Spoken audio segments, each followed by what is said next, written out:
All right, good morning, good evening, good night. NFT Live, Web3 Network. We're bringing you the latest from around the industry. Thank you for joining us today on this beautiful Tuesday, August 9th, August 8th. Yeah, who knows? Anyways, I'm sitting here with some awesome co-hosts. Thank you guys again for joining us. We're about to sit down for an hour, talk a little bit of DeGods, talk a little bit of, I think, some mythics. We're still going to stay on the mythics, Biggie.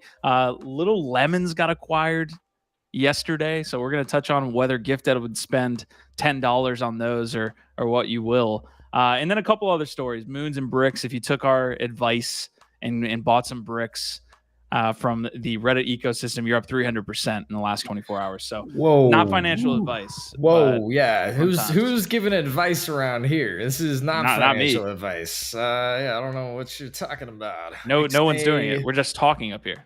Ixnay on the advice.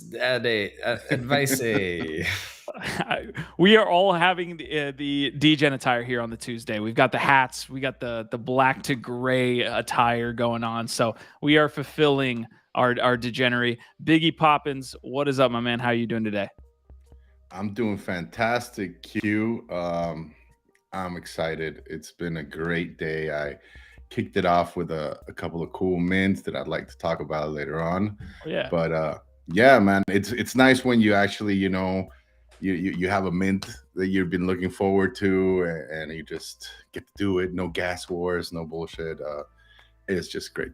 It's a good feeling. Really quick, when you're talking mints, Biggie Poppins, you might be Mr.LiveMint. Honestly, you might take over the mantle of Mr.LiveMint, because right now, and thank you, Jacob, for putting this together. Right now, it's up for debate. Who's Mr.LiveMint? There's only one. There's only one original. You know what I'm saying? I mean, Biggie might deserve his own title for sure. I might take Gifted's nickname now, Mr.LiveMint, because since we bequeathed, since we bestowed the how's that poll? Name, I don't think Gifted has LiveMint in anything. How's that poll going? It's good to see you, man. How you doing today? All right. So Gifted hasn't LiveMinted anything, but he's resting on his laurels apparently. So we'll see. But Gift, how was your GM Web3 morning show? How are you doing, Mr.LiveMint? Oh, I'm good. I'm great, man. It's a great convo. We had a hashtag Tech Tuesday, dove into base. On-chain summer starts tomorrow. DeGods Season 3 starts tomorrow. Lots to talk about. And I'm sure we'll get into some of that. He's gearing up for base. Yeah, but one thing that I did definitely want to share briefly here. So I'm going to go ahead and pull this up because, we like to try our best to start with some positivity, lead off with some nice positive headlines. And one of our favorite artists, one of my favorite artists, friend of the show, Jimena, one of her recent collections, the partnership that she did with Bright Moments on art blocks called Epiphanies, has had multiple purchases on the secondary for over an ETH. This is a big deal. I've been watching her path since Clubhouse, and she first got started collecting along the way.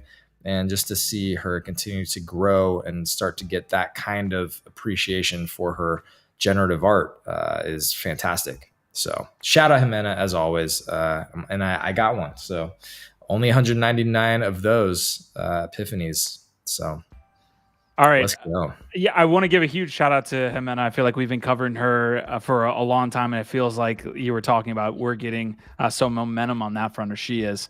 So good to see from that side. Also good as you being a collector, Gifted. So that's awesome. All right, there's problems with the chat overlay here on Restream. So we're having multiple issues. I think Biggie was having a connection issue. I'm having an issue on Restream here. So I'm not seeing your guys' chat, but I could pull this up real quick. So Trish is here, Cromer, Nox Darkness, Prodigy saying I'm having a stroke prior to pressing live. I hope not. Trish is saying I love Little Lemons. Prodigy saying I don't know, at the beginning of the year it was like GIF and Biggie in a war minting all the dumb drops. LMAO February 2023. What a bear time to be alive. Those are good days. You guys flipped some on that, I think. Hey, and they're not dumb. They have yet to be, declared as dumb. Facts. I think some of them will pull through. Definitely looking forward to a couple of those. I'm sure are going to have utility. One of them in particular, friend of the show, is Ralph Quintero. He did an open edition that I was very happy to mint. And just recently, I got this email saying that he was going to take a hiatus. He's working on a secret project. I just wonder if those minters of his open edition might have some special privileges or dibs into this new project. Just curious, it could be, not, but we'll see.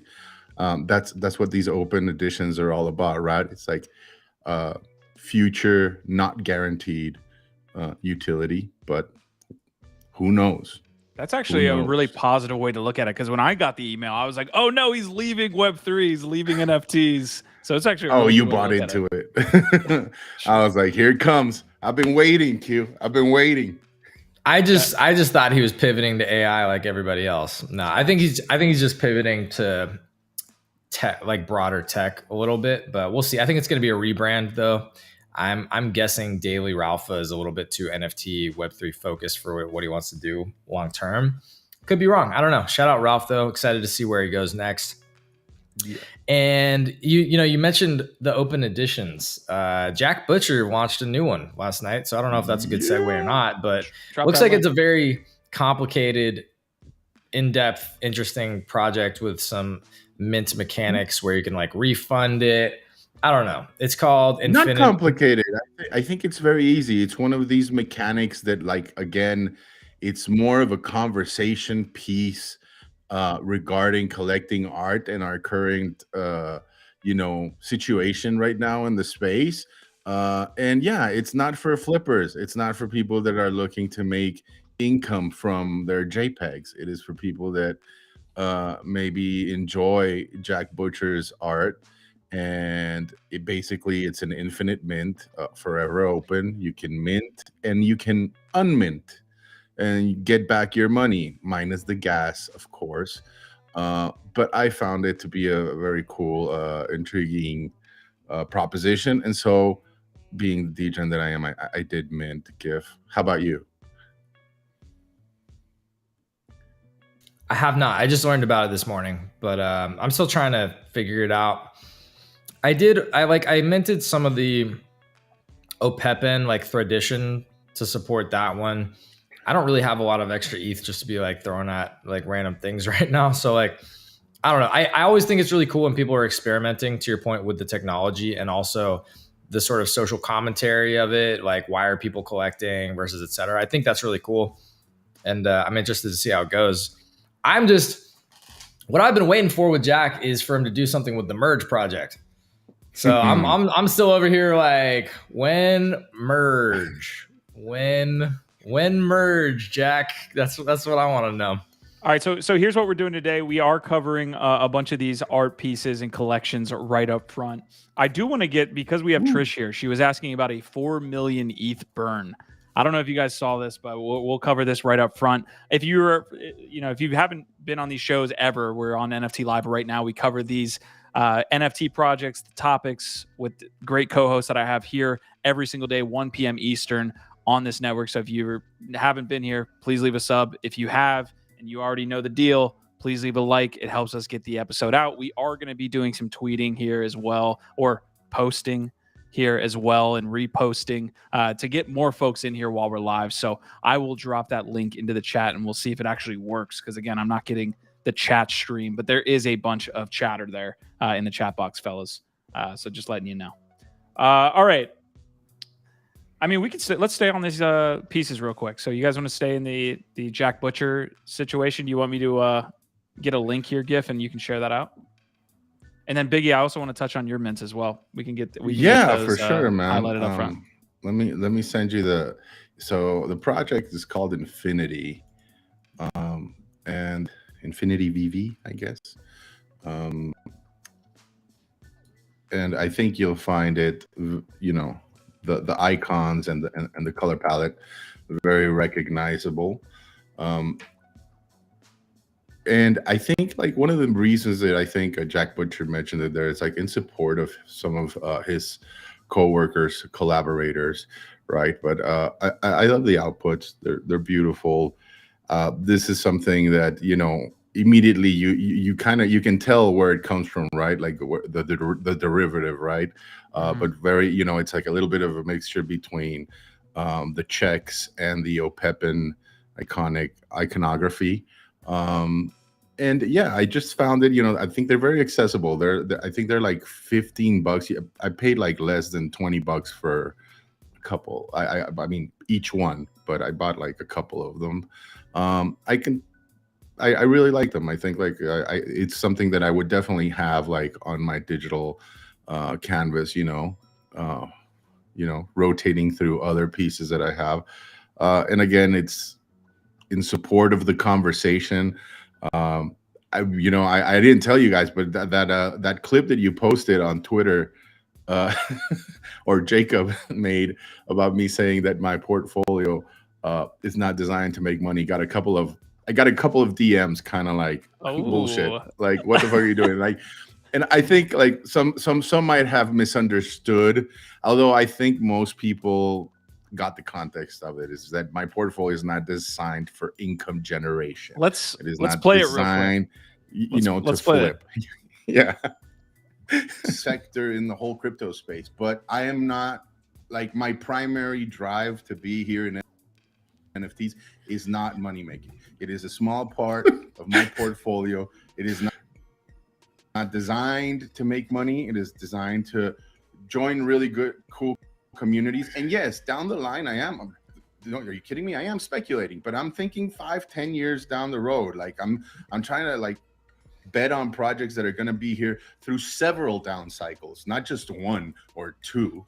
And it's the same with the art, right? Like if you're going for something like the Grails and you get a chance to mint something like that, I mean, sure, I could flip my pass for 1.6 ETH and what, like buy crypto dick bugs? Like, no, like I'll keep the pass. I want to a little bit of a dig there for the crypto dick bugs. I don't hate them, by the way. I think it's great. We were just, I think, commenting on the mint pass, and we had touched upon briefly on the crypto dick butts. But yeah, I got a couple of DMs like what the fuck are you talking about? Like that's bullshit. And of course, like yes, we are collectors, we are investors, we're speculating, right? But what I meant to say is just I've always said it in this channel, I'm not a flipper. I'm not looking to generate income or immediate income off of these collections or investments right off the bat. But anyway, I had fun. It definitely started a couple of interesting conversations. Well, Jacob, you know you're doing a successful job because you've got multiple different combos being spun up on your clips. Whether Gifted is still Mr.LiveMint, whether Biggie Poppins is actually in the space to make any money. I wish I had the chat features here today, because I DP just said Biggie has more excuses than an MFer on his way to jail. Jesus Christ. DP's also saying gifts degen ways are finally catching up to him. Petty, I see you there. Reddit's killing it. Trish is saying, have you seen Zora's free mint? Free NFTs on Zora Network, but $2 fee split with the creators. They sold a few million in 6 to 8 weeks or so. So we've brought up Zora multiple times. I'm not necessarily sure if we've like done a deep dive, but y'all have any comments on that? I'm still holding a few Zorbs. I think Zora's definitely one. I have to give Zora credit that they are one of the most community-focused, community-driven platforms that I know of, that I can think of. They partnered with us on the Web3 Lounge event at NFT and NYC and brought out, like, I feel like it was 100+ people. It was an awesome event. And yeah, the community just shows up for them for sure. And yeah, again, they keep doing. I think they put their ETH where their mouths are, as far as like backing up the community, trying to find ways to support the community. So I don't know. That's all I can say about that. And then I got some Zorbs that I'm still holding. All right, so let's dive into the topics today.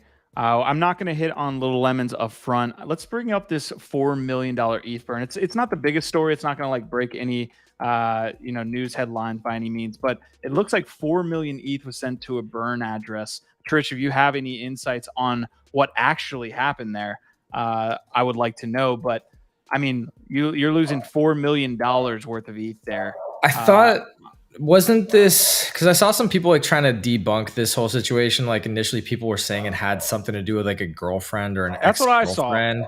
Yeah, but I think that was like debunked. Like what I saw was that it might have been somebody who was being used for like a shit coin and they didn't want to be part of it. And so they basically just sent the liquidity that they were airdropped to like a burn address to say like, I don't want to be part of this or something. Wow. If you had 2,500 ETH, what would you do with it right now? I would not say I don't want to be part of this. I would figure out a way. I would find an argument worthy of our audience's comments. But yeah, I try to make it work. I feel. I try to make it. That's a fair answer. Trish, I don't know if you have any other insights. I'm yelling about UX, but they have cool stuff. Oh, you're talking about Zora. Okay. Yeah, I'd love to have you come on, honestly, onto the show to talk Zora at some point, or maybe we could do a Twitter Spaces on a GIF at some point as well. Yeah, 2,500 ETH. That's a hefty payday there. Shout out to whoever decided they wanted to do that, I guess. But yeah, I guess that story's not going to break the bank by any means. Any last takes here? No, man. All right. No, if anybody has any crypto. Yeah, if there's any more info y'all can share on that, because again, I think it seems like there's a bunch of like stories, tall tales being spun up around what's going on there, and not sure exactly why somebody would do that. All right, Pudgy Penguins floor is sitting at 4 ETH. They, along with a few other collections, I feel like are taking up a majority of the airwaves in the Web3 space. That is going to continue today because they put out this announcement. They are launching another set of collectibles here, 150 left-facing penguins. I don't know what that means, but it says left-facing collectible releases tomorrow, August 8th at 9:45. Wow. So that's tonight on Network Live. There are only 150 made, and each one comes with an ERC 721 claimable token. A couple things to break down here, right?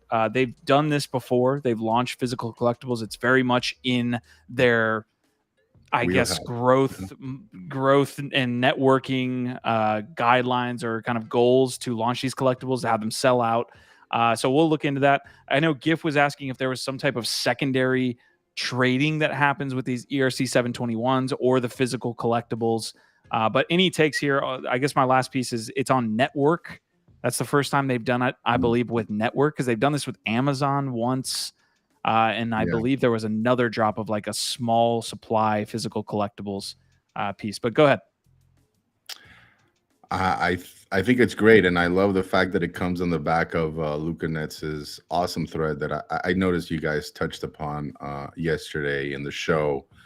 I thought it was fantastic. I think it's a message that more people need to hear, and also I think it's very much in line with my own little faux pas clip that we just posted a little while ago, right? But it really is about growing the IP and the brand, which will inevitably trickle down and add value to these NFTs, right? Some people just don't want to hear that because they want obviously instant flippable profits, right?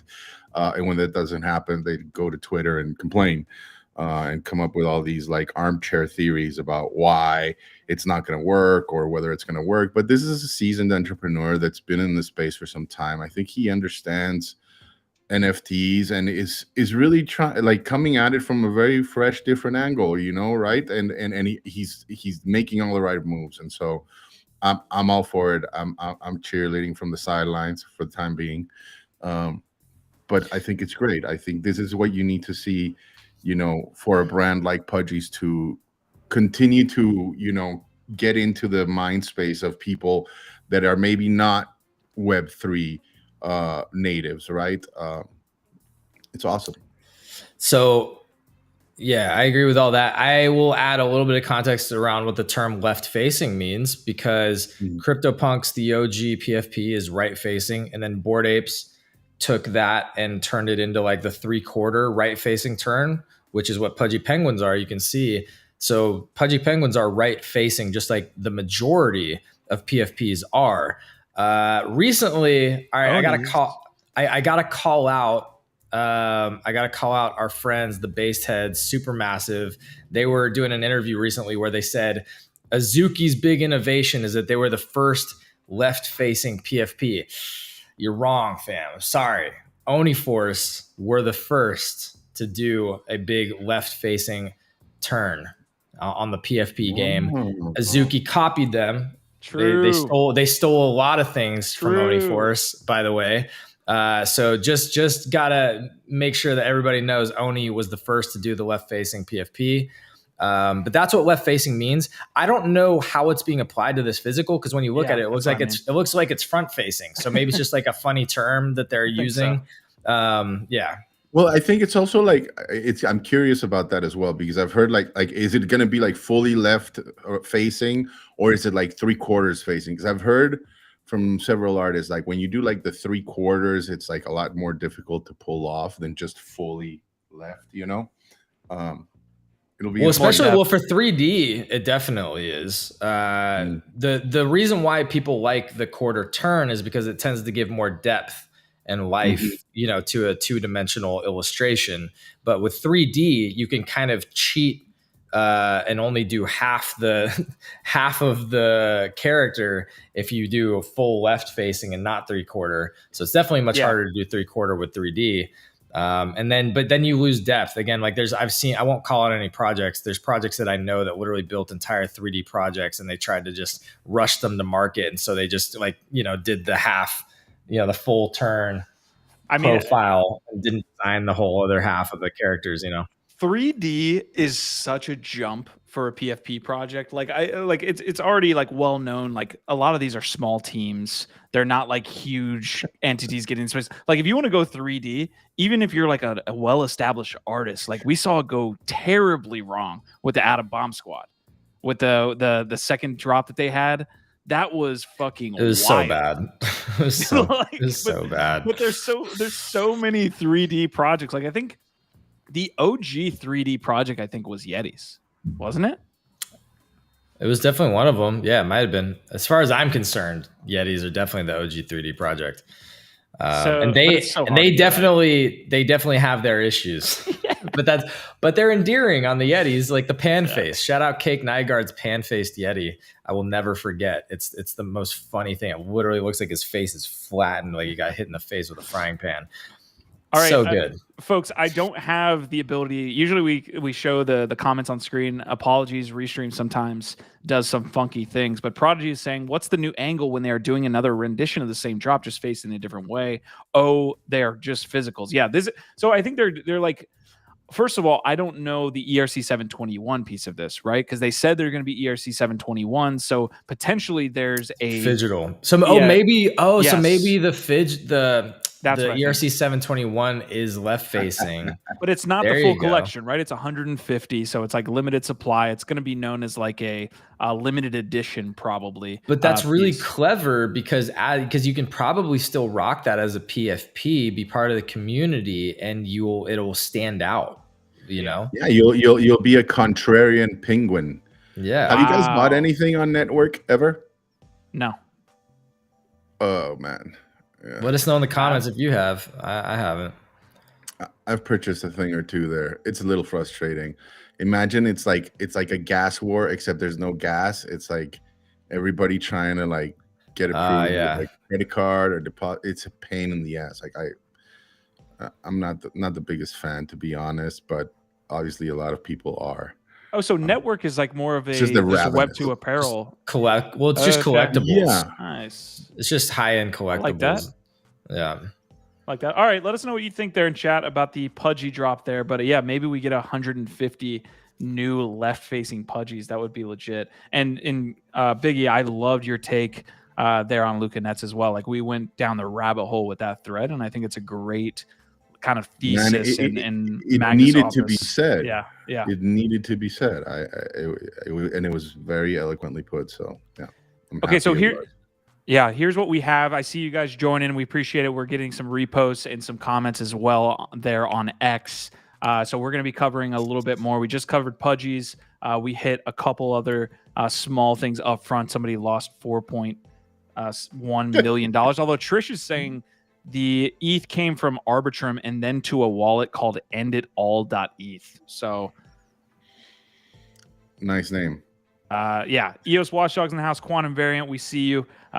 We appreciate you guys showing up here today. I'll also bring up your tweet or your post there, Quantum. So here's the deal. Pudgy's is a big project right now when it comes to, you know, taking up the mind share of crypto Twitter or crypto X. God, I hate this new paradigm where we have to rename everything. DeGods is the other one. DeGods Season 3 comes tomorrow. We desperately need a nice launch like we saw with Mythics. I think like Mythics we were pointing to in the GM Web3 show this morning saying, hey, look, this is an example of a rollout that went extremely well. We've had some shitty rollouts in the past 2 months. We would like another from DeGods. DeGods is, I mean, when you're sitting at a 90 floor, it's one of the like most valuable NFTs on the market right now. Utes, of course, is in that ecosystem as well. But this is a Season 3 launch for DeGods. Not much information is put out. I've been referencing this podcast a bunch here with Mark Colser. This is the first time I've seen him, but his podcasts are just like absolutely blowing up on YouTube. Have they even shared like a mint price or something? Like they shared supply, didn't they? This is the whole thing. It's like shrouded in mystery, which I think is the whole deal with DeGods. Yeah, 100%. I don't love it.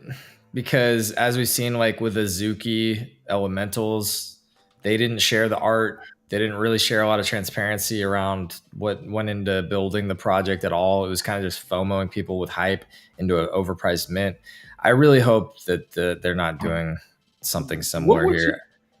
What was your anybody in the chat? And I know you watched it, Q. So I'm wondering, like, what was your impression from this interview? Because I actually took the time to sit down. It took me a couple of sessions in between the days, but I watched the whole thing through. You know, I think there's some stuff that you can learn from the guy, right?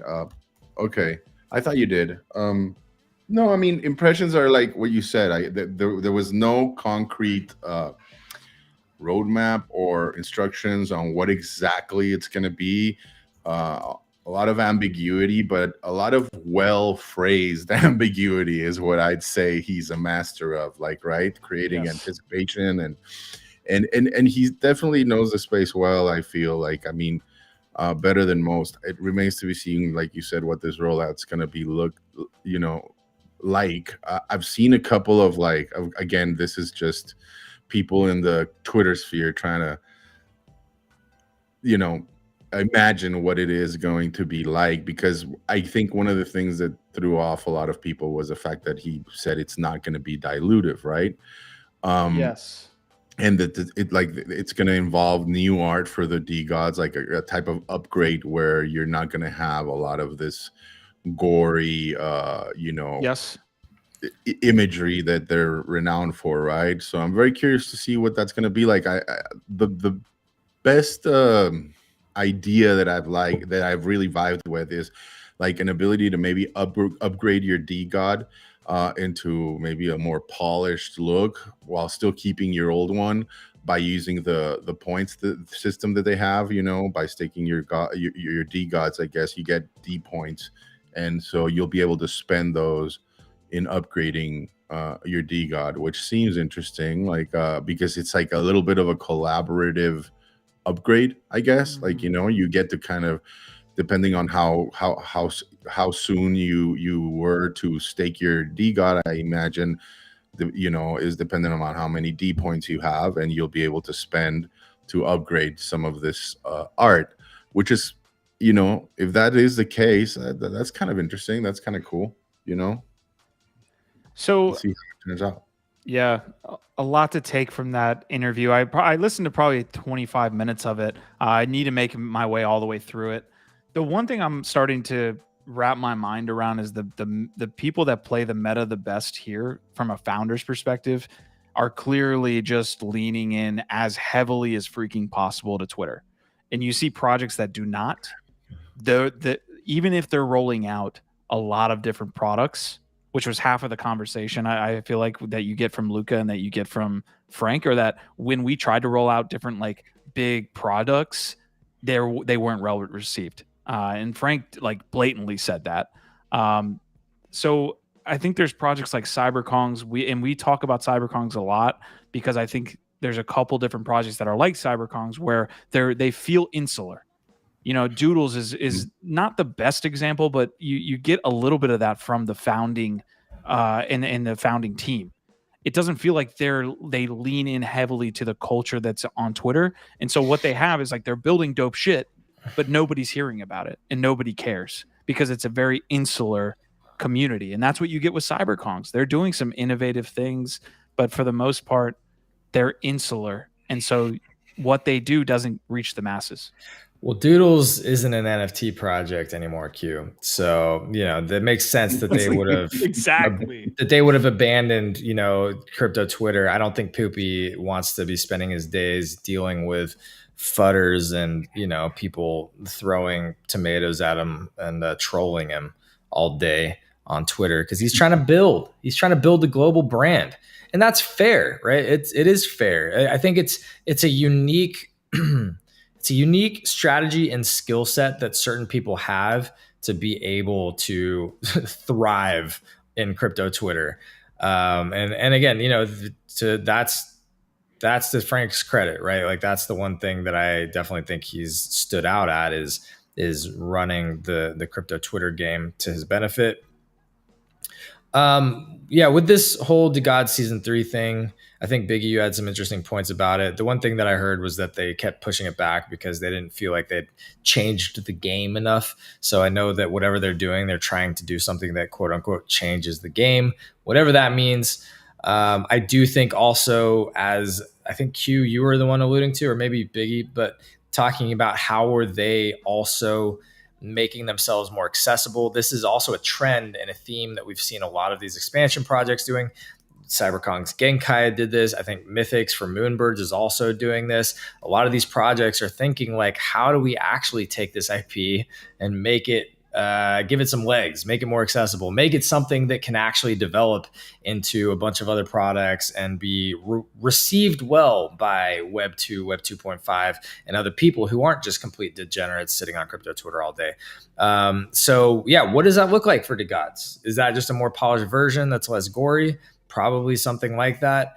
But I am concerned that this drops tomorrow and that there's not really any hints or clarity on what it looks like, because if they're going to be asking people to spend a lot of ETH on it, that's kind of shady. And I don't that we've seen that doesn't usually go well, but I don't know. The ambiguity, the ambiguity is definitely deliberate, right? And I think, he's definitely, it's a tactic. It's a tactic. Yeah. And he's excited. Like he's definitely in the interview talks a lot about how different and innovative this is going to be. So, this is, if it is so, this is his time to shine, right? Because, one thing that I do think differentiates him from, say, Luca Nets is that Luca is a lot more upfront and transparent about what his approach is and what his intentions with Pudgy Penguins are. Whereas I think Frank is a lot more ambiguous, deliberately so. And in this interview, you hear him belabor the point regarding the ability to make mistakes and then turn around and make good on rectifying them, right? He mentions it several times as almost and I don't disagree with him. It's as a right of a founder, you have the right to stumble, right? You don't have people in private companies or VC seed funded companies, they stumble all the time. They have to pivot every single time, and to have to answer to the level of FUD that we get in this space every time something like that happens, is just not fair, I think, to the founders, and it's something that needs to be normalized. So I really, I support him in that regard. Having said that, the fact that he touched upon it several times made me a little bit uneasy, let's just say, about I hope, like you said, Q, that it's not another Azuki moment, and that it's more of a Mythics moment tomorrow, and that it's a great success and it's innovative. And Biggie, I want to moving stay on forward. this topic, Biggie. I do, and I want you to continue Let's doing do it. But I want to show a clip from that worries. podcast, like a little clip, and then also get to some of these comments because Sarah Script has joined us. GM to you, Prodigy saying. So do you think they're going more PG for maybe the physical sales, or what wasn't the gore what separated them? Yeah, well, let's jump into that here in a sec. Trish is still here. Appreciate you, Trish. And Squashman saying people don't really care about the tech innovation really in PFPs. If they did, Pixel Vault would be talked about a lot. But looking forward to the drop of the Reboot protocol, though. We'll touch on Reboot as well. And then Prodigy saying Azuki 2.0 incoming. So I guess it's a fair take. Go ahead, Giff, and then I want to play this clip. Well, since we're hitting comments, we also got a friend on Twitch, Frisk. So shout out to you, all of our Twitch friends out there. I know there's so many of y'all. Yeah, it's great. Yeah, great to have you there. Oh, also the X friends. There's always a few people hanging out on X watching too. This is not financial advice. We haven't hit that yet. This is important. Just remember, it's not financial advice. Information was found publicly on the internet. Opinions shared on this episode are solely of the Web3 team, and all information is publicly available, public domain, as they say. Please DYOR, do your own research. That's the point. All right, I don't think that's how Gifted says internet in his day-to-day life, but maybe it is. Maybe it is. All right, let's play this Frank DeGods clip. Then I want to get to this poll that Jacob spun up saying, who's Mr.LiveMint? I don't think I'm doing that well in that poll. It's because the people know. They know. I think that we have a track record of just making money in creative ways that don't involve like charging our holders a lot of stuff or doing these crazy mints or whatever it is. And I think what you'll see with season 3 especially is I'm a big fan of Mr. Beast. And I think what I like so much about his model is it's very much a confident approach at how to build a business where, hey, I'm going to make X number of dollars and I'm going to just take all the money that I make and then go reinvest it into my next video, my next video, my next video. So that was one clip, and I do have one more that we could play to get some context. He didn't really. Again, he's saying something about season 3, and then didn't say anything about season 3. He like went into a Mr. Beast tirade or like a kind of like little monologue there.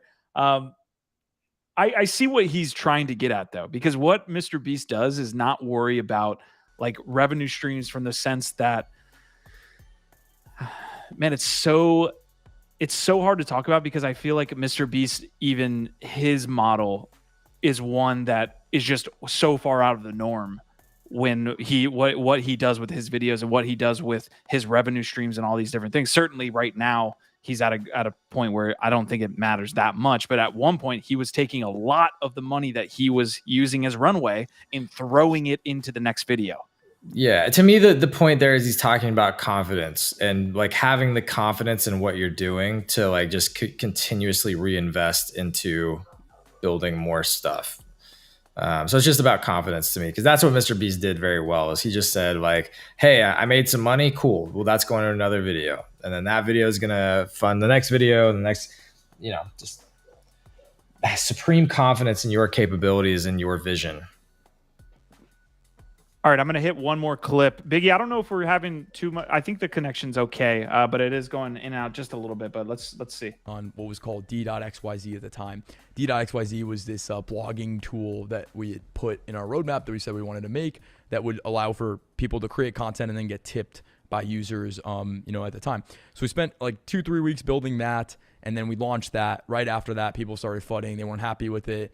So then we go and launch, then we go and launch DeGods Week. From DeGods Week, then we go and make D Palace, which was a private Reddit forum tool that we had spent 4 weeks fucking making, and nobody gave a shit about that. So when Biggie's here talking about like Frank's mindset in the product, right, and then not having kind of any success with that, and then therefore having more success kind of being ambiguous, talking more about kind of like more innovative kind of man, it's tough for me to kind of break this down, but it just feels like he has a finger on the pulse of what's needed to drive interest and sentiment into a project, even if that doesn't mean releasing any products. Which sucks to say out loud, honestly, because I don't think that's necessarily the best way to go about it, but it is a way, clearly. And then that was the dark days of DeGods. That's when we started to reevaluate everything. So from that point, I think I spent 4 or 5 days really trying to figure out what the next wave of DeGods would be that would bring us back. And that's when the ideas for Dead Gods and Dust came about.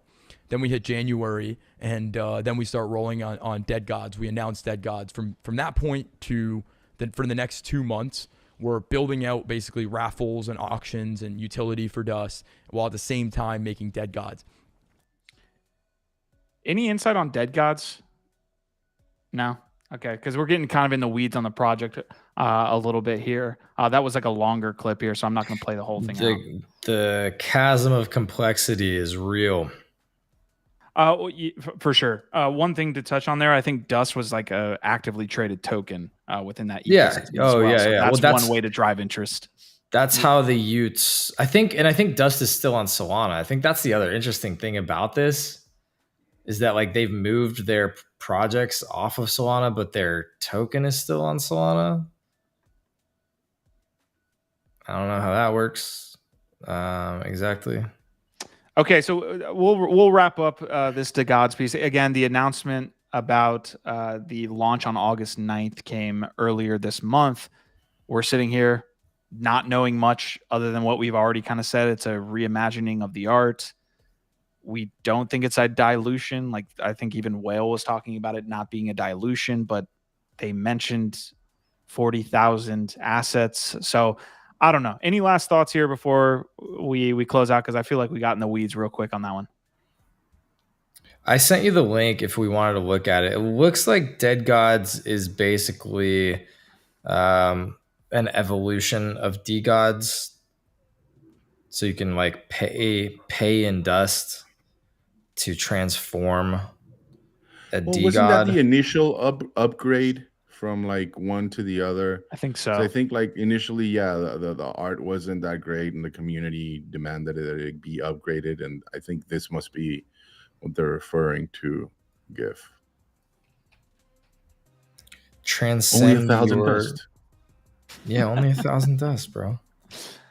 All right, we'll move on. Thank you for your takes here. Let me jump in to see if there was any really good ones. Sarah's saying we still haven't determined what a Ute is. Is it a man? Is it an animal? Is it a cryptid? Is it a dancer? Project saying this is the real news and info we need. We demand answers. And Marty McFly is here. Shout out to Marty McFly. Hopefully you're having hawking his merch. Per usual. He needs like a pop-up store so that we could sell it live. Shopify, Marty. All right, Marty's Yuga store. Yeah, did you read Squashman's comment? No, what's up? Squashman saying, I think they're intentionally ambiguous to A, drive hype and attention to the project, and B, allow them to pivot quickly if they don't get the result or reaction that they want. Fair points. All right, here's a Ute. That's what a Ute is, Sarah. Yeah, what do you mean you don't know what a Ute is? It's clear, pretty clear to me. Do we know what anything is in the PFP space? Like, there's so many like ambiguous animal-like PFPs. Like, I know DBs are demon babies from the fires of heck on the planet in Terabang. So thank you for that description. I appreciate that. It adds context. Look, do we know what a Ute is? They're like man ape things. Clearly playing a little bit on the likeness of an ape. I feel like that this community and this industry loves. Yeah, I don't know. There might be some racisms in this. I feel like Ryder Rips and Polly need to come in and really scrape through this. Yeah, they really need to do some forensic analysis on this project to make sure that it's not completely just racist. Let's see. I'm going to go into the traits here. We got a marshmallow backer, closed mechanic, eyewear blue. Fur is pewter. So there's fur. So it's some type of animal human hybrid. I think we can just safely say. But any takes to the contrary, I'll look up here. Looks like a little bit of like a submissive werewolf, you know? Submissive werewolf. That's like great. a werewolf that got a day job. Yeah, like a werewolf that couldn't quite cut it as a werewolf, so he just went into the rat race. I'm not really all for that, like eating the people. I kind of just want to hang out with them, you know. Be a mechanic. Yeah, it's fair. Look, all right. Well, that's what you guys come for, is the alpha, and we just gave it to you. Speaking of actual alpha, not our like ramblings on what a Ute is, because Sarah, we don't know. We just don't know. We took our best guess. Bricks and Moon token got listed on Kraken and are up multiples. Moon is the larger of the Reddit tokens. It was for the Reddit. It was for the subreddit cryptocurrency. Okay, so this was the token that eventually got essentially made into an ERC20, I'm guessing, or somehow was able to be bridged. And that token got listed on Kraken. You can see the announcement here. New tokens available on spot and futures. Brick was the Fortnite subreddit's token, which was the other one that came from Reddit.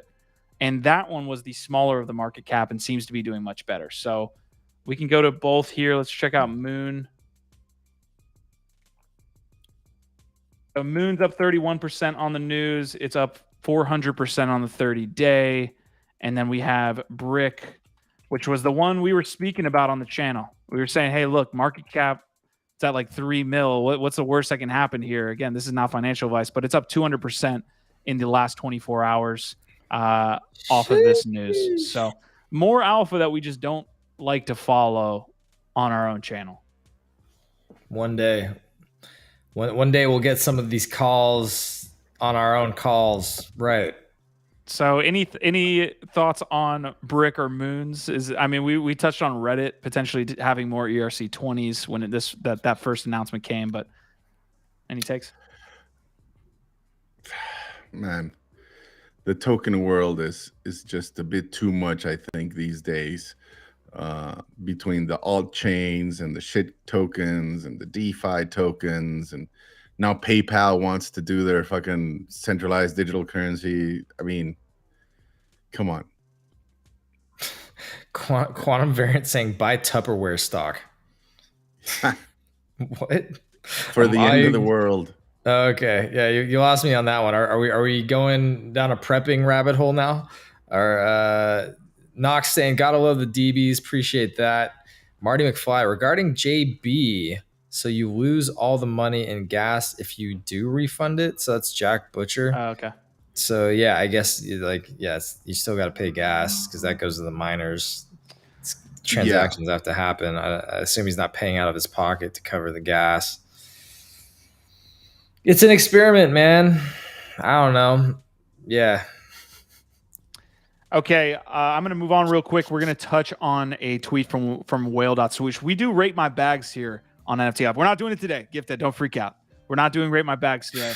But I feel like Wale.swoosh hit a certain thread and it was kind of related to what we do there. So I'm going to pull that up. I do want to take a look at the floor prices. Nakamigos continues the rise, almost at 0.4, baby. Let's heckin' go. Yeah. Where my Nakas at?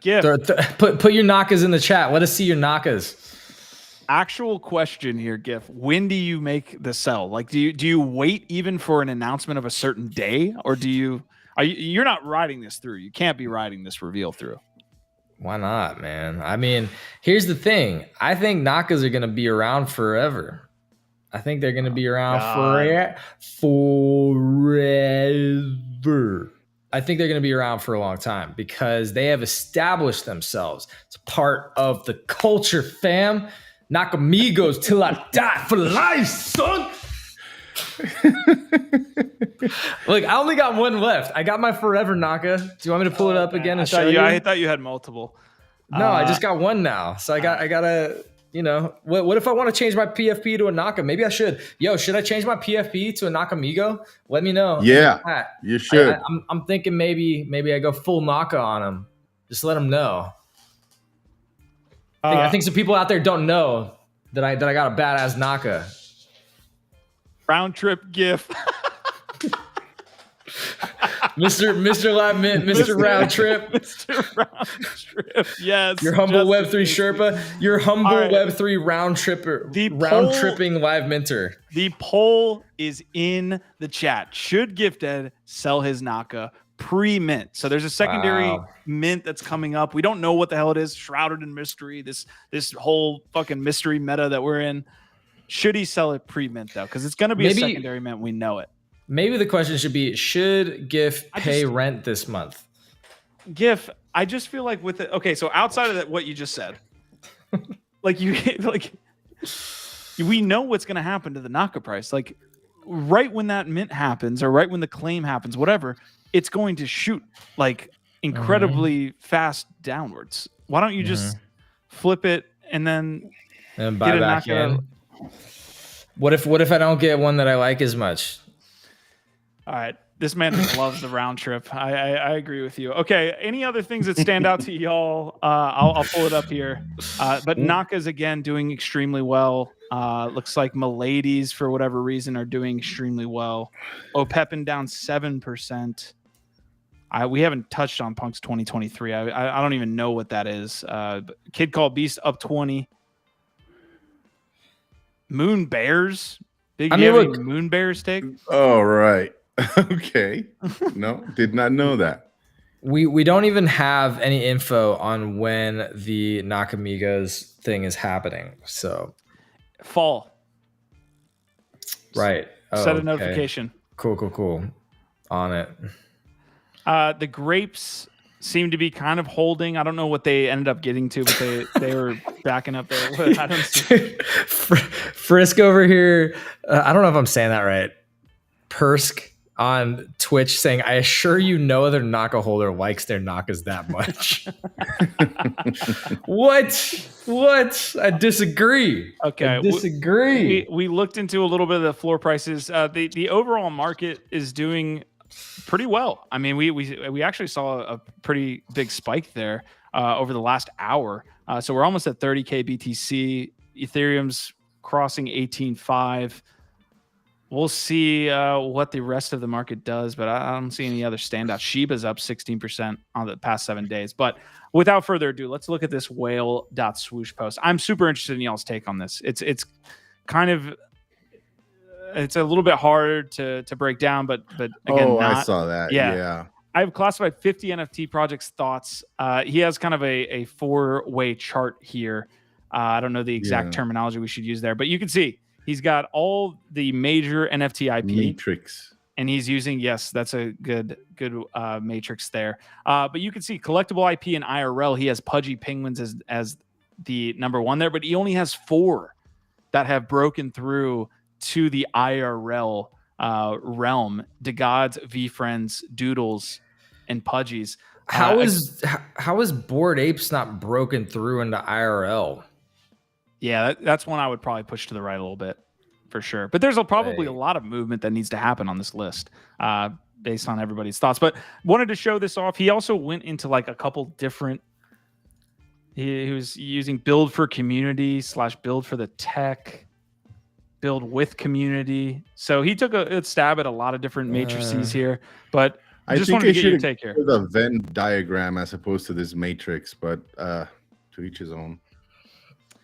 So is this Reebok? Is this Adidas? This is Adidas. That's Adidas. I can barely see this. Yeah. So that's Adidas. Do we think utility plus IRL is Adidas doing that better than everybody? What IRL stuff have they done? Does that just mean physical? Does that just mean physical merch? And if so, again, like Bored Apes still has a. I just don't. I think IRL objects and like things outside of Web3, I think is what they're trying to say. I appreciate the amount of effort that went into this. I just don't know how helpful it is. Like, I'm like looking at this, like, what's the takeaway here? Like, I guess if I was trying to launch a project or like work on a project and angle, strategize on how to get into a certain direction, I could use this to try and see some other possible collections to like use as case studies or model after, maybe. But other than that, I'm kind of like, I don't know how helpful or interesting this really is. as much work might have gone into it, because it's just kind of confusing. And I have a lot of questions about why and how any of this matters. Yeah, I found it very much unlike him. Usually his posts are very clear, very well thought out. I guess he's experimenting. My suggestion to him would be to drop by the NFT live show and see how rankings are really done. Yeah, you know, not fair. Because I think we do. Also, how controversial. That might be one of his reasons for doing it. It's easily the most controversial thing we do all year. No, I'm sure this got a lot of attention, a lot of retweets, over 10,000 views on it so far. So doing it for the memes, for the likes. So here's one thing. This is interesting. Founder presence on NFT Twitter versus community presence on NFT Twitter. Ideally, you want to be up and to the right. But yeah, I feel like we're kind of talking about that stuff with Frank DeGods, with Luca Netz, and you can see him kind of lay it out here. So I guess all the ones up and to the right are going to do extremely well in this meta. So, okay, there you go. I mean, yeah, we talked about Pudgies and DeGods and Bored Apes. Gif, while you look at this, let me read off some comments and then we can get into your takes. Squashman saying you got to wait until after the announcement of an announcement, but before the announcement. Marty saying watch the Pudgies hype this sellout like their gods get to NFTs, even though they're only 150. Round trip GIF. Doc, we've lost him. GIF flatlines. Hats off, gents. GIF turned into a whole goofy for Nakamigos. Trisha saying the advice in here. You got to take the advice. You got to parse through what is just kind of just jokes and the irony for it, Trish. But there's some diamonds in the rough. Pool BNB says trash. Talking about this list, hopefully. Marty saying Pudgy's going to sell out 6 exclusive Pudgy sleeping bags and hype the F out of it. Yeah, these comments are amazing. They're getting after it. And Gifted, you're 54% of folks right now in the poll are saying you should sell your Naka. But then would I get to keep my new title as Round Trip GIF? I mean, come on, Q. I got expectations to uphold. This is typical Gifted. This is gonna happen, and then he's gonna blame it on the show. He's gonna say, "Oh, it was for you guys. It was for the show. It's all for you guys. It's all for the laughs, for the chuckle toots. You know, that's why we do it." All right. Any last takes here before I move on? I was just looking at the ones in the top right because those seem like they're probably the most interesting, right? So Utes and DeGods are getting favorably, or very, very favored here. Sappy Seals, Pudgies, Opepin, Captains, Moonbirds, Wrecked Guy. Okay. Shout out Wrecked Guy, Azuki, CryptoPunks, Miladies, and Oni. Oni's in the top right quadrant. I think I feel like he's got to get his game up. I feel like Starwood, he's been doing more work than that. I think he deserves to be a little bit further to the right here. True. So I would say that. But okay, so maybe that's just like corroborating evidence for a lot of the projects we already talk about all the time, I guess. Yeah, I think so. Persk is saying, what do you guys think? Will bridging to base and minting the on-chain summer thing be worth it? I did it. I don't know. Mr. LiveMint, getting ready. You were saying I wasn't. I never left, fam. I never left. You were saying I haven't been live minting. What about the multiple different Jimena Buenavida pieces that I just minted and the monospatial from Emily? Like, what do you mean? I was live minting that, and then I just bridged to base. Look, there you go. I got this thing. You did it for y'all. I did it for y'all. Wait, you're not showing. There it is. Look at that. Brand new collective, commemorative Coinbase base. What token number is it? That's not going to be worth shit. My wallet is that based. Doesn't mean you shouldn't bridge. Like that shit. Listen, what's the supply on those things? Yeah, what is the token number? Let's see. Holy shit. Yeah. 2,900,000. No, that's 29 million. That's 29 million, fam. Oh, wow. There's no way there's that many. You're early, GIF. You're early. If you look at the population of the world, that's not that bad. Go into the collection GIF, or we can look at the art. How are you gonna hate on this? I mean, it's commemorative. It's special. Well, the collection hasn't started, right? Like special. I think it has. This is the commemorative piece. Oh, okay, yeah, that's the initial one, but it's not the series. I guess it's gonna be like one every day, right? Starting tomorrow, day after tomorrow. Yeah. Yeah, I don't know. Will it be worth it? Who freaking knows? But we were talking a lot about Base today on hashtag Tech Tuesday on GM Web3, diving into like, where do we think it's going? How does the tech work with optimism and all this type of stuff? And I think that there were some interesting things that came out of it. For me, the thing that came out of it was that I think what I see Coinbase doing is launching a proprietary L2 that is like an entire layer 2 blockchain that is Web 2.5. That's the entire point of it, in my opinion, is for them to provide an extra layer of accountability, safety, security, underwriting this L2 so that big Web 2 brands, financial, companies, apps, whoever it is that is maybe unsure whether or not they want to be in Web 3 because of all of the issues that decentralization and self-sovereignty can bring. The same types of people that have been going to Polygon, for instance, like the Starbucks and the Nikes, et cetera. This is an L2 specifically targeted for Web 2.5 development, in my opinion, because as you pointed out, Q, Coinbase basically does have censorship capabilities. They're like the only validator on this. They are the only validator that on this protocol.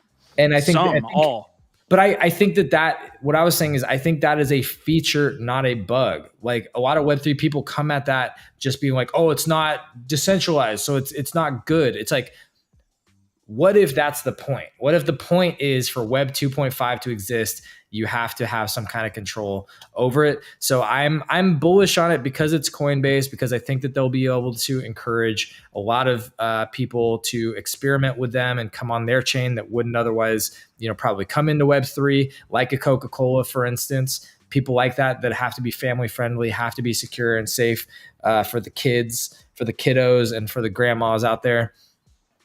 That's what I think. I think this is a Web 2.5 blockchain, and that's the whole point of it. It'll probably be a mix of both DeFi and NFTs. On-chain summer launches tomorrow. And I don't know, maybe if you can get like a Genesis Coca-Cola NFT, it might be worth something. Who knows? Yeah.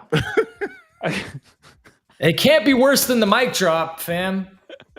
All right. I just closed out GiftEd's Nakamigos poll. 56% of y'all said he should sell. 43% said no. So it's a toss up. It's not just like an overwhelming odds there. There's a few Naka loyal out there. A few y'all loyal.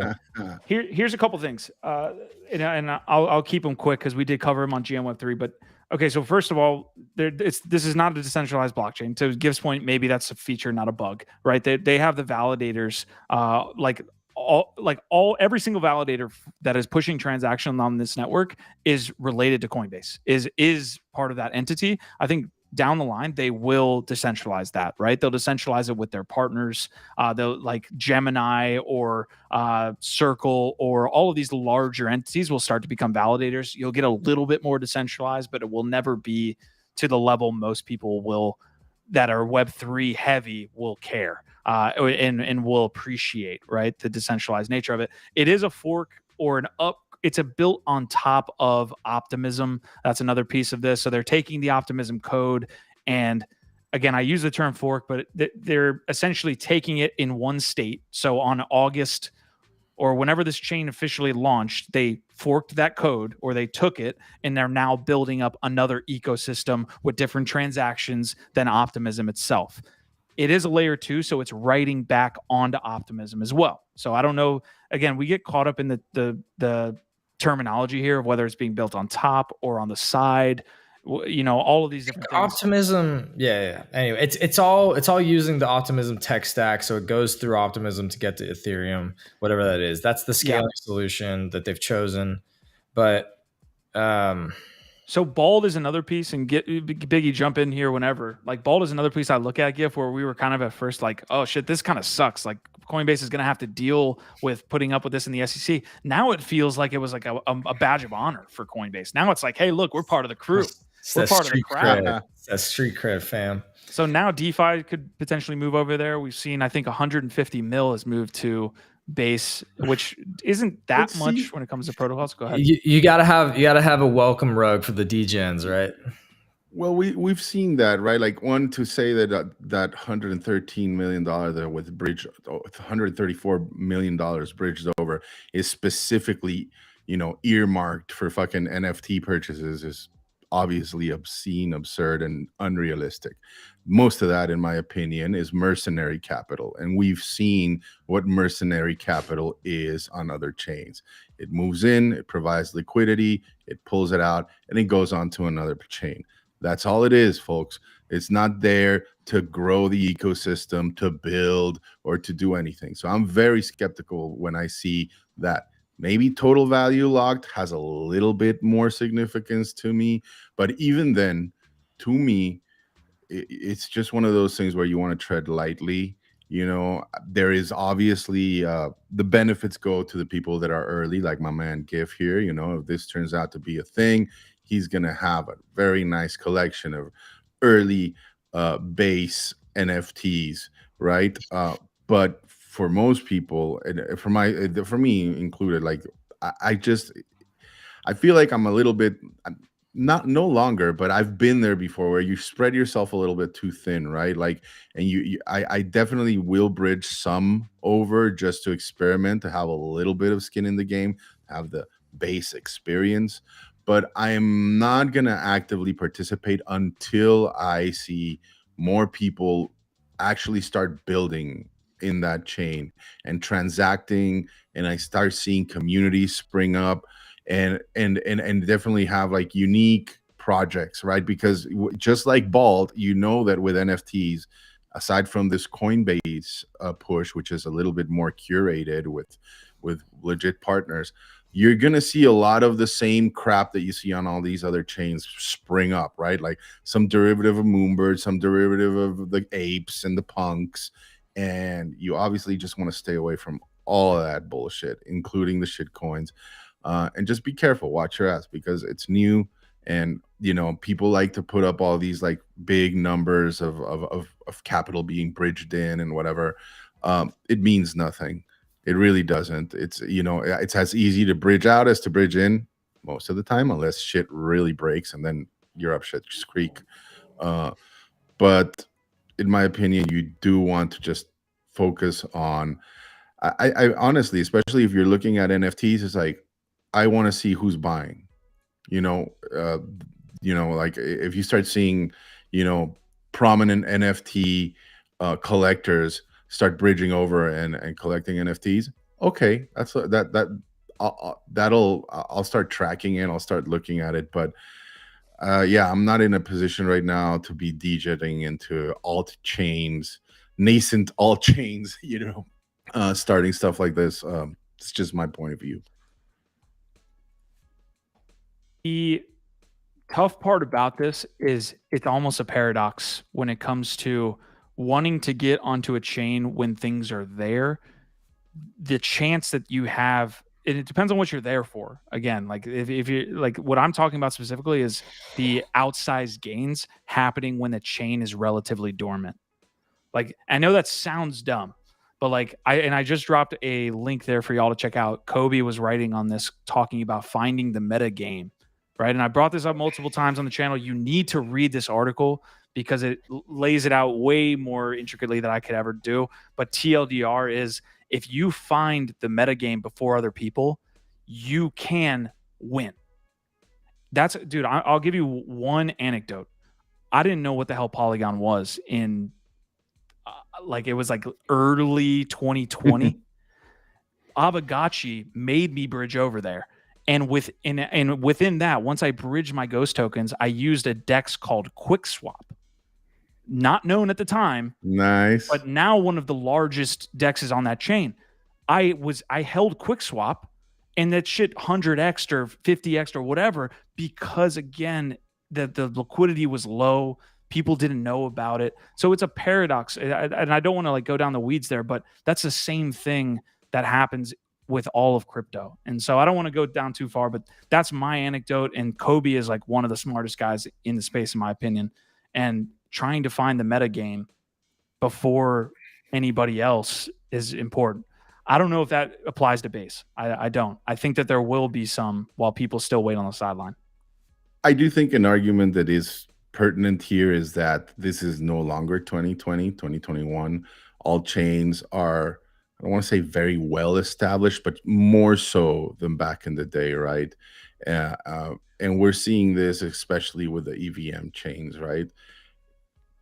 It's they definitely have their work cut out for them, especially in my opinion the way they started out. There's the argument, sure, they have the street cred for bald, but it's also a bit of a burn, to start out like that. For me particularly, it was not a good look. And again, the fact that yes, they're building on top of optimism. Why don't you just use optimism, right? And I'm sure they have their arguments, and like Giff said, it's a feature, not a bug, to be a little more centralized. But I'll go with the decentralized ethos of this space any day before I go with the centralized argument. So we'll see how it plays out.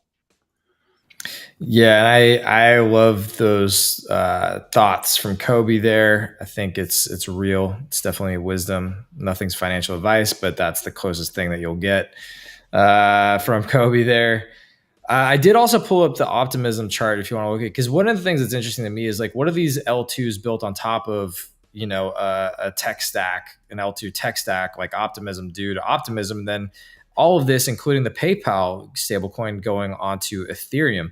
One of the other things that came up was Quantum Variant sharing that they think one of the bigger plays here for why Coinbase is launching their own proprietary L2 is to also launch their own stablecoin on it and have more control over the gas costs, right? And how like basically the economics of their own stablecoin have more control there.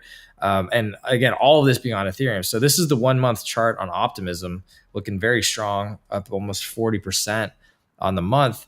That's the other thing is like, if L2s are going to be big in the coming cycle, then an L2 super chain, which is what they call it, but it's basically a tech stack to scale L2s, should do really well, right? So, and then obviously if you wanted to ratchet up from that, a lot of those L2s like Optimism, that entire super chain being on ETH, you could just go there, right? But I don't know. And let's not forget, you have a bunch of alt chains, this new breed of composable art chains, like about to being currently farmed, and they are about to launch, very anticipated, like ZK and Zero, which is like a composable zero chain, L0 chain, right? And so again, there's a lot of competition in my opinion, and for these very nascent chains just launching, I think for most of us, it behooves us to be a little patient and just watch what happens and how it develops. I promise, like I'd much rather be a little bit late than to be way too early and crash and burn. Again, I'm not saying don't bridge anything. I do believe in like bridge a little, like play around, see what it's like. Maybe buy an inexpensive NFT and join a community and see what the talk is like, right? But just don't dive in head first. There's definitely a lot of competition up and coming, and the ones that are already out there established and people are building on, I think are going to take a lot of that attention, at least initially, right, in this next coming bull run. Love the takes. Also in chat, I'll get to those in a second. Why are the oddities on my screen? You're muted. Because, Biggie, why are the oddities on my screen? Why are the oddities on my screen, Biggie? I need to look at the contract address of those oddities, Giff. I'm starting to worry that you might have bought like some fake oddities. No, I think what it is, I think these are not based oddities, bruh. These are OG, original, authentic oddities, but I am getting shafted by the Moonbird gods. I think it's because I haven't been active in their Discord like you were, and they know it. 100%. I think that's it. Because Odd God knows it. Yeah, Odd God knows, because Biggie has been one of their most active, probably loyal community members, and he's already minted like 5 freaking mythics or some shit.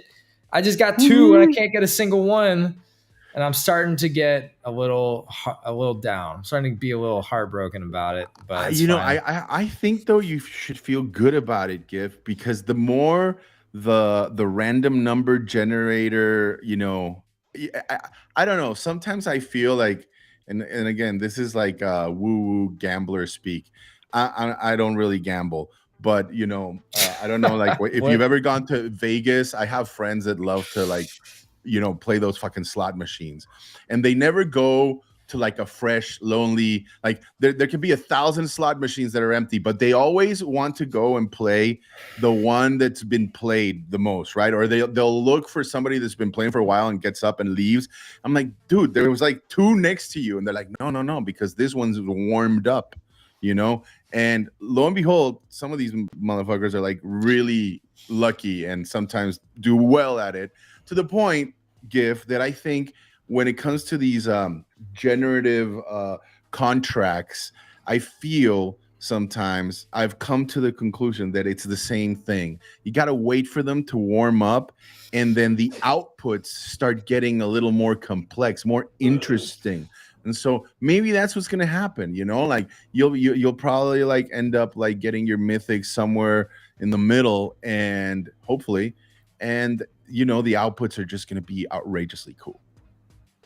Anyways, that's my attempt at making you feel good. I get it. I appreciate the attempt, but I just feel discriminated against. That's all it is. I just feel outright discriminated against, and it's fine. It's fine. I really want my mythics though. I'm loving the art, and I'm very sad that I'm being hated on. Okay, we have about 15 more minutes. Let's say 10, but we'll doubtful we make it there. So I'll say 15, guys. That appreciate you showing up today. Leave a like if you're appreciating the content as well. But we'll dive into the rest of our stories. Hey, real quick, I'm not going to get into this because we, again, do have other things to cover. But we, in fact, do appreciate a good Solana update. So I'm going to drop that in chat for y'all to get an ecosystem recap, essentially, from Hitesh here. So take a look at that if you would like. The last 2 stories I have here, other than checking out Magic Eden to see what the ordinals were about. But wait, real quick. Wasn't the main like sort of update that we had on Solana today that the total value locked actually went up over the last month when it was going down a lot of chains? So Solana doing well in terms of total value locked right now, comparatively to a lot of other chains. That was a quick update on Solana. There's your Solana minute on NFT Live. Solana seconds. Don't say we didn't do nothing for you. All right. Look, we'll bring it up tomorrow. I promise. We'll look at it in depth. Are you bridging the base? Poll 60% of y'all said no. 40% of y'all said yes. So there is the update there. But let's get into the remainder here. I have a reboot story. Apparently, this protocol is about to take off as well. Or I'm assuming it's a protocol. It's got its own token there, and they're talking about it like it is a protocol. But I want to touch on that. But I also, Biggie, want to hit you with this one and ask you the question, what you're paying for the Little Lemon Friends. Because we saw an NFT acquisition, a full collection acquisition. This was not a to sell by community crypto dick butt style. This was somebody came in and bought the Little Lemons. Would you buy the Little Lemons? What do you think they were bought for? And do you like the art? Should I get my lemon juice? Can I see a couple of Little Lemons and what the floor price is at? I will say I like the name, but yeah. Oh, man. You're not familiar with the Little Lemon Friends, Biggie? How dare you? No, man. Like I just found out about this yesterday, and you know, yeah, they're cute. What's the floor price at? And what's the supply? 0.07, so down from yesterday when Gifted could have sold and broke even after 2 years. But it's up 366% on the 7-day here, Biggie. No, man. No, I don't think I'd buy that. They remind me a little bit too much of Star Catchers, the art. And yeah, no. I'd rather save up and get a Fudding Naka. my bags. Just up here fudding my bags, bro. God. Hey, dude, I said I'd rather get a Nakamigos, you know? What? Okay, let's say you had unlimited funds, right? Let's say you had 100 grand. Are you paying 100 grand? Well, let's say you had unlimited funds. Let's just go with that. Like, are No, you paying keep it 100 simple. grand for Little Lemons? Constraints. No. To own this IP, you wouldn't I don't want to own the Little Lemon Friends IP. No, man. I need to see who's part of that community, collecting them, what the roadmap is, what their treasury is like. Yeah, man. You know me. I don't know. I am a Little Lemon Friends maxi. Hey. This is a project that hasn't tweeted in at least 3 months. Like prior to this announcement, they had not tweeted in 3 months. It was basically dead. So it's not like Pudgy Penguins. It's not an Oni force. This is essentially building. I just wonder what the number is. I'm fascinated by someone saying, you know what? This is it. This is what I want to attach myself to for the next 3 years and beyond. Yeah, I've attached myself to it for 2 years. So, but imagine leading the project like there's some IP. But GIF, are you part of their Discord? That's what I want to know. Did you join the Little Lemons Discord? I don't love Discord, man. I don't know that that's a good litmus test for anything with me. No, it isn't. But I think it's important for you to be in Discord. That's all. In this Discord, finally. And specifically this Discord. Well, that's all they have. They don't even have a website. God damn it. Live, laugh, right. Lemon. Biggie. What are you paying for the Little Lemons acquisition? Like, what would be your max purchase? If somebody, it could be $10. Like, just give me a number. I no money, no crypto. I will trade you 1 dick pics for the whole Little Lemons collection. That's all right. Solid trade. I will take that trade, sir. I wonder what their treasury is like. Probably bare to the bones. All right, next story here. I guess Little Lemons. Let us know what you'd acquire them for, because I wouldn't. I feel like there's got to be people that tune into this show that don't know about the dick pics NFTs as a joke. And I think we're literally talking about sending each other dick pics right now, and that's just it's a serious collection. I'm going to quickly touch on, you guys can look this up yourselves. There are now gameplay streamers here that are playing Rec League. So this is set to come out relatively soon. We're getting more information about KYC. We're getting more information about the actual gameplay. But I don't know what that looks like on your screen. It might come through a little choppy, but apparently the reviews from these streamers have been pretty positive. So I know there's, I know it's got some hype around it, and that might drive people to be positive about it, but it's good to see people not really fudding it right out the gate. Were they paid? I'm not answering your FUD. No, I'm just saying. I mean, it's hard to be super unbiased when you're getting paid, but just looking, on a very initial glance, like it looks like decent. Like it looks like decent quality. Looks fun. Lots of cool animations and moves. Apparently, the Enway Play Games had made a Power Ranger game that was similar. That had raised, I think they made like $60 million or something like that. So they have some success on the mobile front. All right, this is the last story here. Reboot. The story is more around the actual people that were announced today who are part of this project. But let's go into Reboot real quick, see what they got. Oh, Jesus.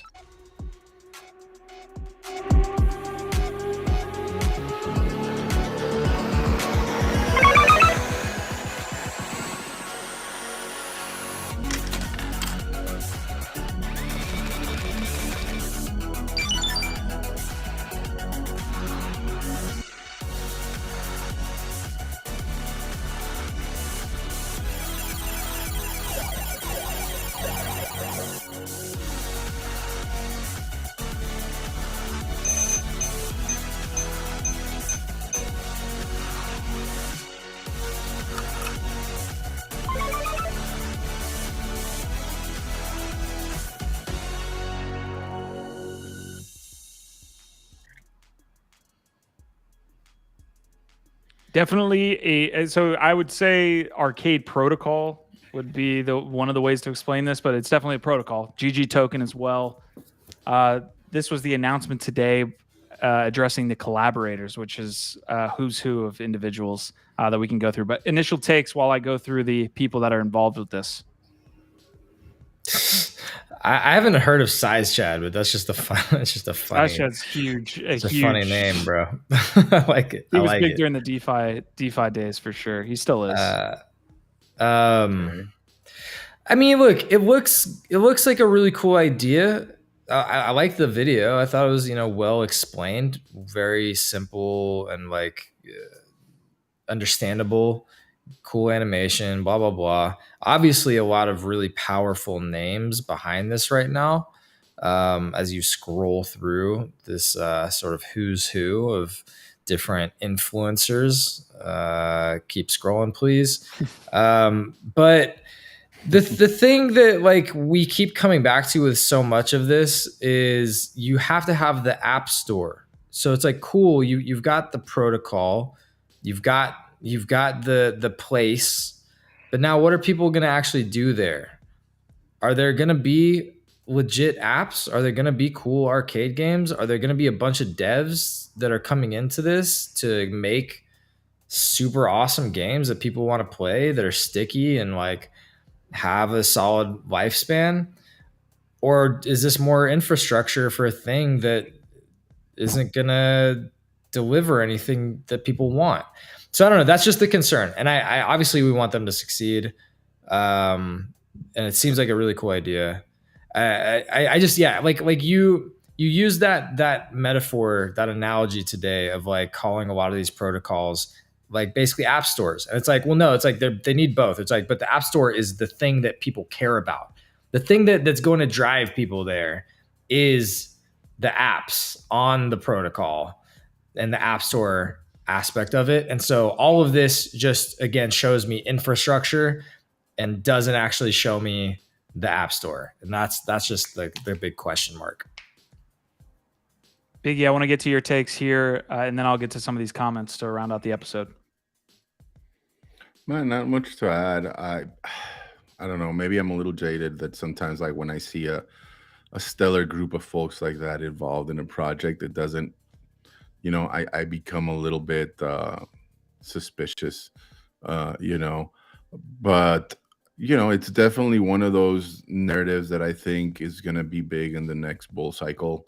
We've talked about that before. I think gaming is going to be huge. So obviously, this will definitely have a shot. Again, like Giff said, it remains to be seen. Like you need both sides of the aisle to come together, right? Yeah. All right, so I would love to get more information on Reboot here. I know Squash, you were one of the ones that was pointing this out to us, so I'll be following up with you afterwards. Maybe we can do a deep dive. But Squash is saying, I believe it's actually launching today and should be more info dropping soon from Reboot and Pixel Vault. Just in case he's saying game is still around, old school. White Arts Magic saying, can NFTs in general be revived? The answer is no. 99.99% of the projects are heading to zero. Azuki and Zag taking 40 mil out the market has killed NFTs. Soon enough, liquidity won't be available at all. Zagabond pulled the ultimate rug, but this time instead of just a project, he rugged the whole market. So tough takes there. Yeah, that's tough to leave with. But yeah. Well, I mean, I don't agree that like NFTs are not coming back or whatever. Like obviously, again, we're all bullish on the tech, even if they come back as digital collectibles, you know what I mean? Like, yeah, NFTs aren't going anywhere. The tech's not going anywhere. So I disagree with that part. That's fine. I think he's being a little bit hyperbolic, but I actually agree with the sentiment that like Zagabond and the Azuki team kind of rugged the whole market, man. They really did. Like we were already at a very weakened state, low liquidity, everybody feeling down, everybody feeling like the market was shit and like NFTs were dead anyway. And then to do what they did was kick us really, while we're down. It was a massive projects too. It was a massive kick in the nuts to everybody. 3 swift kicks straight to the nuts, or whatever you got down there. I don't want to discriminate. Maybe you got something else down there. But yeah, I agree with that. It wasn't just rugging their community. I think that had a massive ripple effect, and not just in terms of like the amount of liquidity that they drained from the whole space again, but the sentiment being where it was, and then doing something like that was honestly just so shitty. Like it was just like they knew what they were doing, man. And they rush jobbed a fucking cash extraction, derivative of their own project, diluted their own fucking brand for the money. And it's just, I agree, man. Yeah. No, there's some good points being brought up. Other side is being brought up as well. It sucks to have this combo because it doesn't feel like we can do much about it. Maybe as we stop supporting that fucking team, dude. Yes, but it feels like, yes, we are saying it from the top of our lungs, but it feels like for whatever reason, people just keep going back because for whatever reason, there's a lot of hype and people know that there's going to be liquidity involved in those projects. So they take the bet. But, hopefully we get better at this going on. Y'all being out there, growing your audience, us growing our audience so that we can have bigger voices in this space is important for that reason. Maybe we can be a little bit more vocal next time this comes around. But yeah, other side was another one. I mean, that was a huge fuck up. That was $100 million plus of liquidity that just left for no reason, other than the fact that the process was fucked up. Yeah. Yeah, I just think that that was an order of magnitudes bigger of like a difference being that it wasn't intentional, right? Yeah, I don't think that they intentionally burned all that money out. I do think that there's question marks about like how intentional that strategy was, because they could have done different strategies that didn't encourage the gas war. I just think that they didn't actually know how crazy that would get. So yeah, and also again, it's like they've consistently delivered high quality projects, whether or not the gas fees were optimized or whatever. This is a low quality, low effort derivative project that even had errors in the fucking art because it wasn't even QC'd, because they rushed it ahead of Ether to get to the fucking bag and trick their own community who was drunk off the party that they just threw them into giving them 2 fucking ETH for... Yeah, 2 ETH is wild. For recycled art. So it's like, the intention is just so much different. Yeah, look, I don't want to end it on a negative note today. I think that, look, there's also some points being made as well from Arts Magic saying like PFPs are dead. I think I have a tough time with people that say this stuff, just because if you've been around for multiple cycles, that people were having the same combos about the space in a bear market last time. Like, it's just that simple. Like, I don't know how else to tell you that the same questions, the same concerns, the same FUD was all happening. And yet the adoption curve keeps trending up and to the right. Yeah, correct. Exactly. And what we're seeing, I think, is just, again, human nature that you just have to deal with, right? A lot of speculation, a lot of grift, and a lot of just sometimes unintentional fuck ups, right? But a lot of these brands, I think you will see in this next bull cycle really start establishing themselves as like projects that are here to stay.